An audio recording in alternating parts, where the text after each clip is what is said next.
नमस्कार, मी आकांक्षा. स्वागत आहे आपल्या महाराष्ट्र बुलेटिनमध्ये. बघूया काही महत्त्वाच्या बातम्या.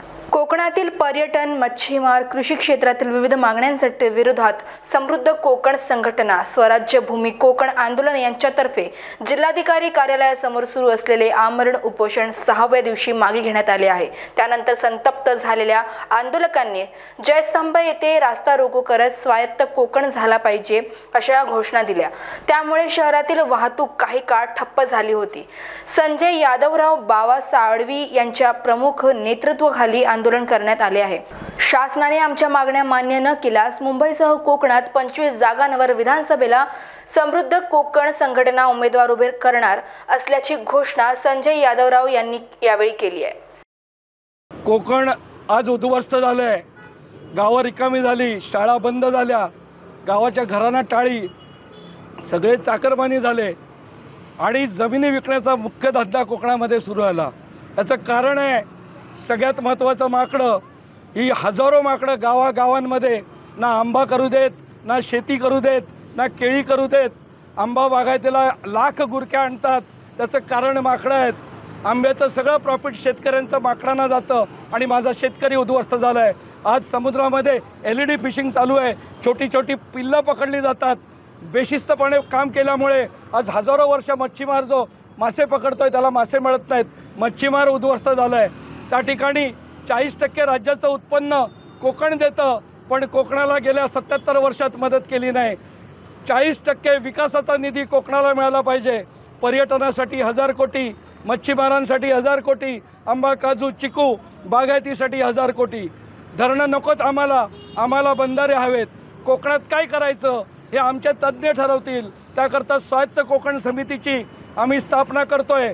अधिकारी, कॉन्ट्रॅक्टर आणि पुढारी यांनी कोकणच्या विकासाचं नियोजन नाही करायचं, तर आम्हाला विश्वासात घेऊन यापुढे कोकणच्या विकासाचं नियोजन झालं पाहिजे.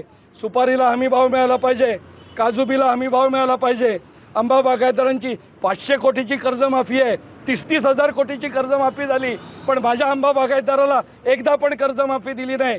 केंद्रीय गृहमंत्री अमित शहा हे काल छत्रपती संभाजीनगर दौऱ्यावर होते. काल त्यांनी मराठवाडा विभागातील भारतीय जनता पार्टी कार्यकर्त्यांची संवाद बैठक घेतली. आज ते रामा हॉटेल येथून छत्रपती संभाजीनगर विमानतळाकडे रवाना झाले आहेत. मनोज जरांगे पाटील यांच्या समर्थनार्थ नांदेडमध्ये मराठा समाजाने रास्ता रोको आंदोलन केले आहे. अर्धापूर ते परभणी हा राष्ट्रीय महामार्ग मराठा आंदोलकांनी अडवला आहे. नांदेड जिल्ह्यातील मालेगाव येथे आंदोलन सुरू आहे. मराठा आरक्षणाच्या मागणीसाठी मनोज जरांगे पाटील यांनी अंतरावली सराठी येथे आमरण उपोषण सुरू केले आहे. त्यांची तब्येत खालवत चालली आहे, परंतु अद्याप सरकारने त्यांच्या मागण्यांची दखल घेतली नाही. त्यामुळे नांदेड जिल्ह्यातील मराठा समाज आक्रमक झाला असून अर्धापूर ते परभणी हा महामार्ग मराठा आंदोलकांनी रोखून धरलाय. अंतरवाली सराटी येथे मनोजदादा जरांगेचं उपोषण चालू आहे आणि त्याच समर्थनात मालेगाव येथे आमचे 4 बंधू आमरण उपोषणासाठी बसलेले आहेत. आणि याच उपोषणाची दखल नाही घेतली सरकारनं तर गावोगावी आमरण उपोषण होतील. याचे जबाबदार सरकार राहील. आणि देवेंद्र फडणवीसला एकच सांगणं आहे, लवकरात लवकर आमचं आरक्षण देऊन आमच्या मनोजदादा जरांगेला उपोषणातून मुक्त करावं, नाहीतर याचे परिणाम सर्वात जास्त भोगावे लागतील. लढा गेल्या 13 महिन्यापासून संघर्ष योद्धा मनोज जरांगे पाटील लढत आहेत. तरी हे फडणवीस महायुतीचं सरकार जाणून बुजून मराठ्यांना टार्गेट करीत आहेत. तरी येणाऱ्या विधानसभेच्या अगोदर या सरकारनं मराठ्यांना कुणबी प्रमाणपत्र दिलं तर हा समाज त्याला डोक्यावर घेऊन नाचल, नाहीतर याचा सुपडा साफ केल्याशिवाय हा मराठा थांबणार नाही. हा निर्वाणीचा विचार. माजी केंद्रीय मंत्री रावसाहेब दानवे यांनी आज प्रसारमाध्यमांशी विविध मुद्द्यांवर संवाद साधला. ते म्हणाले की विधानसभा निवडणुकीच्या दृष्टीने महाराष्ट्रात 2 दिवस अमित शहा यांचा दौरा आहे. काल नागपूर आणि संभाजीनगर, आज नाशिक आणि कोल्हापूर असे 2 दिवस प्रमुख कार्यकर्त्यांसाठी अमित शहा यांचा दौरा आयोजित करण्यात आला आहे. बूथ प्रमुखांपासून जिल्हाध्यक्ष ते आमदार, खासदार 1000 कार्यकर्त्यांच्या उपस्थितीत अमित शहा यांनी मार्गदर्शन केले. तसेच लोकसभेत अपेक्षित यश मिळू शकले नसलं तरी विधानसभेत भाजप आणि मित्र पक्ष मिळून पुन्हा विधानसभेवर भगवा ध्वज फडकवू असा संकल्प कालच्या बैठकीत केला आहे. जागा वाटपामध्ये आमचा आणि मित्र पक्षाचा कुठलाही वाद नाही, त्यामुळे यश आमच्याकडे नक्की आहे. यामुळे सत्ता आमची येणार आहे. जागा वाटपाबद्दल चर्चा चांगल्या वातावरणात झाली. लवकरच जागा वाटपाचा विषय संपेल असे ते म्हणाले. त्याचबरोबर आरक्षणाविषयी ते म्हणाले की आरक्षण दिले पाहिजे ही भारतीय जनता पक्षाची भूमिका आहे. मनोज जरांगे ओबीसीतून आरक्षण मागतात, मात्र आम्ही वेळोवेळी मागणी करतो. ही राजकीय फायद्यासाठी मराठ्यांना आरक्षण द्या असे उद्धव ठाकरे, शरद पवार आणि अन्य त्यांचे सहकारी करत आहेत. ओबीसींचं आरक्षण देण्याचे त्यांनी त्यांच्या जाहीरनाम्यातून सांगावे असे ते बोलले. महाराष्ट्रामध्ये विधानसभेच्या निवडणुका आहेत. या निवडणुकीच्या दृष्टीनं तयारी करण्यासाठी महाराष्ट्रामध्ये 2 दिवस अमित भाई शहा यांचा दौरा आहे. काल नागपूर आणि संभाजीनगर, आज नाशिक आणि कोल्हापूर असे 2 दिवस भारतीय जनता पार्टीच्या प्रमुख कार्यकर्त्यांसाठी दौरे आयोजित करण्यात आले होते. बूथ प्रमुखापासून तर जिल्हा अध्यक्ष, जिल्हा पदाधिकारी, आमदार आणि खासदार जवळपास 1000 कार्यकर्त्यांच्या, प्रमुख कार्यकर्त्यांच्या उपस्थितीमध्ये अमितभाईंनी मार्गदर्शन केलं. लोकसभेच्या निवडणुकीमध्ये जरी अपेक्षित यश मिळू शकलं नाही तरी विधानसभेच्या निवडणुकीमध्ये भारतीय जनता पार्टी आणि मित्रपक्ष मिळून पुन्हा विधानसभेवर भगवा ध्वज फडकू असा संकल्प कालच्या बैठकीमध्ये सर्व कार्यकर्त्यांनी दिला. आणि आम्ही मराठवाड्यात आणि विदर्भामध्ये अमितभाईंना शब्द दिला की पहिल्याहीपेक्षा जास्त जागा आम्ही महाराष्ट्रामध्ये जिंकू आणि त्यातल्यात मराठवाडा आणि विदर्भामध्ये या जागा जिंकू. आज उत्तर महाराष्ट्र आणि पश्चिम महाराष्ट्रामध्ये दौरा आहे. त्याही ठिकाणी कार्यकर्त्यांनी जोरदार तयारी केली असून कार्यकर्ते उत्साहात आहे. रात्री वेळ झाली आहे एका छोट्याशा विश्रांतीची. तोवर बघत रहा महान्यूज 7. फेस्टिव सीजन आने वाला है और क्या आप भी सोच रहे हैं कि हमें हमारी पूरी फैमिली की शॉपिंग के लिए एक वन स्टॉप सोल्यूशन चाहिए? तो आपकी ये विश पूरी हो गई है. श्री बालाजी गारमेंट्स की ग्रैंड ओपनिंग होने वाली है 3 अक्टूबर को, जहां आपको kids wear, ladies wear, men's wear, ladies में ethnic wear, western kurti, sari, lehenga और पूरा ब्राइडल सेक्शन भी मिलेगा. श्री बालाजी की गारमेंट्स की ग्रैंड ओपनिंग में जाइए और पूरी फैमिली की शॉपिंग वहीं से करिए. हमारा एड्रेस मानेवाड़ा बेसा रोड, परिवर्तन चौक, नागपुर. खुद को रखे चुस्त दुरुस्त, fit and fine Aaron fitness studio के साथ. नागपुर शहर का एकमात्र फिटनेस स्टूडियो जहां पर highly experience male and female gym trainers द्वारा बेस्ट जिम ट्रेनिंग दी जाती है. एरॉन फिटनेस स्टूडियो में अत्याधुनिक 46 अलग अलग प्रकार के जिम इक्विपमेंट्स उपलब्ध. आप भी इस फिटनेस स्टूडियो में आकर अपनी बॉडी को शेप और कर्व में लाइए.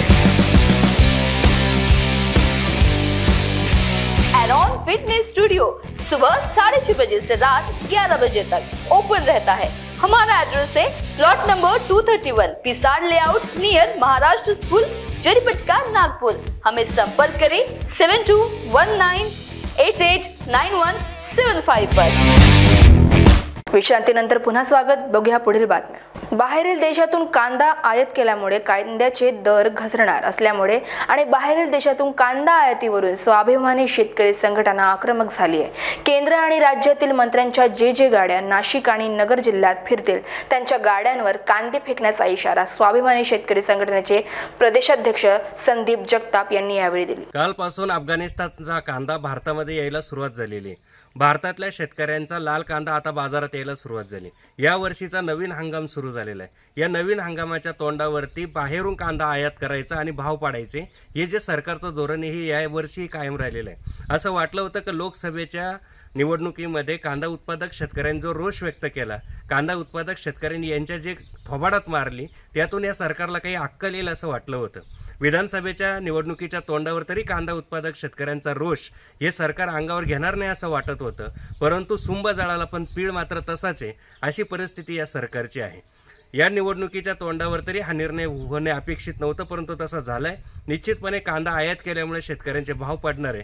मी सरकारला विनंती करतो की हे आयात त्वरित थांबवा, नाहीतर या नाशिक जिल्ह्यामध्ये आणि नगर जिल्ह्यामध्ये जे मंत्री फिरतील ते महाराष्ट्रातले असतील किंवा केंद्रातले असतील त्यांच्या गाड्यांवर कांदा उत्पादक शेतकरी कांदा फेकल्याशिवाय राहणार नाही. देवेंद्र फडणवीस एक गृहमंत्री आहेत आणि त्यांच्या हातात बंदूक असलेले पोस्टर लागणार हे माझ्यासाठी खूप धक्कादायक आहे. जे मुलं ते बॅनर बघतील त्यांच्यावर काय संस्कार होतील या राज्याचा गृहमंत्री बंदूक घेऊन फिरतोय? हा छत्रपती शिवाजी महाराज, शाहू महाराज, फुले, आंबेडकरांचा महाराष्ट्र आहे. हा देश बंदुकीने नाही चालणार तर संविधानाने चालणार. देवेंद्र फडणवीस बंदूक तिथून दाखवावे, आम्ही संविधान दाखवू, असे खासदार सुप्रिया सुळे म्हणाले. तसेच आम्ही जो निधी मागतो त्यावर फुली मारली जाते, आम्हाला निधी दिला जात नाही. जनतेचे काम आहे त्यासाठी आम्ही सरकारकडे निधी मागत आहे. हे संविधान विरोधी आहेत असेही ते म्हणाले. जाणून घेऊया ते अधिक काय बोलले. गृहमंत्री आहेत, गृहमंत्र्याच्या हातात बंदूक असणं आणि त्याची पोस्टरबाजी करणं हे माझ्यासारख्या एका महिलेला धक्कादायक आहे. कारण ज्या मुलं ते बॅनर बघतील त्यांच्यावर काय संस्कार होतील की या राज्याचाच गृहमंत्री बंदूक घेऊन फिरतोय. बस मिर्झापूर टीव्ही सिरियल मध्ये या गोष्टी चालतात, हे वास्तव आहे. हा छत्रपतींचा, शाहू फुले आंबेडकरांचा महाराष्ट्र आहे आणि हा देश, हा राज्य बंदुकीने नाही चालणार. हे देश संविधानाने चालणार.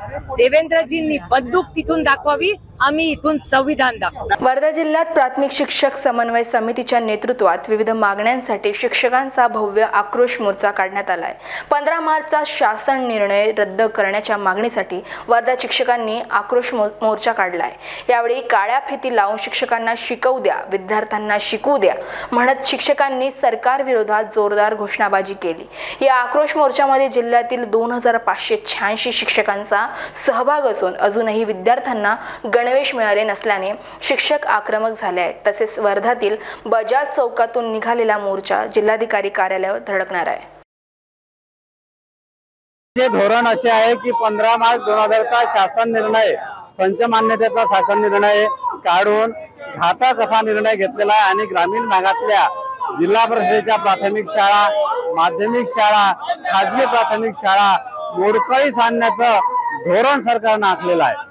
आणि कंत्राटी शिक्षक नेमण्याचा 5 सप्टेंबर आणि 23 सप्टेंबर 2024चा GR काढून शासनाने गरिबांच्या मुलांच्या नोकऱ्यावरच गंडांतर आणलेलं आहे. गरिबांच्या मुलांना शिकवू देत नाही. वेगवेगळे महाराष्ट्र बुलेटिन मध्ये वेळ झाली, इथेच थांबायची. मी आकांक्षा रजा घेते. बघत रहा महान्यूज7. नमस्कार. श्री स्वामी समर्थ हॉस्पिटल, विदर्भ का एकमात्र सबसे बड़ा 4 अत्याधुनिक EECP TS3 वसुमेडिटेक US FDA approved machines युक्त हॉस्पिटल. 70% से 100% तक की ब्लॉकेज, हार्ट फेलियर और कमजोर हृदय का EECP TS3 मशीन्स द्वारा इलाज. डॉक्टर प्रदीप पाटिल के मार्गदर्शन में इलाज प्रक्रिया संभव.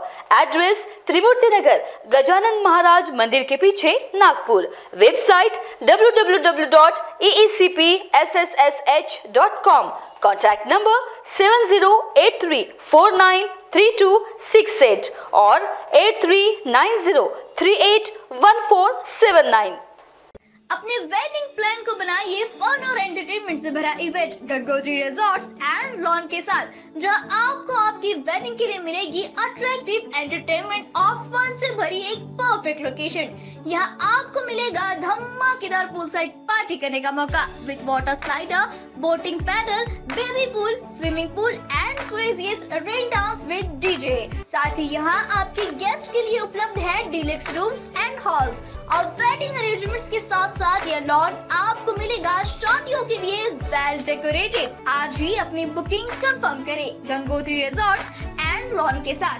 For more details and bookings please contact Kishore Thakurdas Jethwani on 9325305344 पर या कॉल करें 7972585197 पर.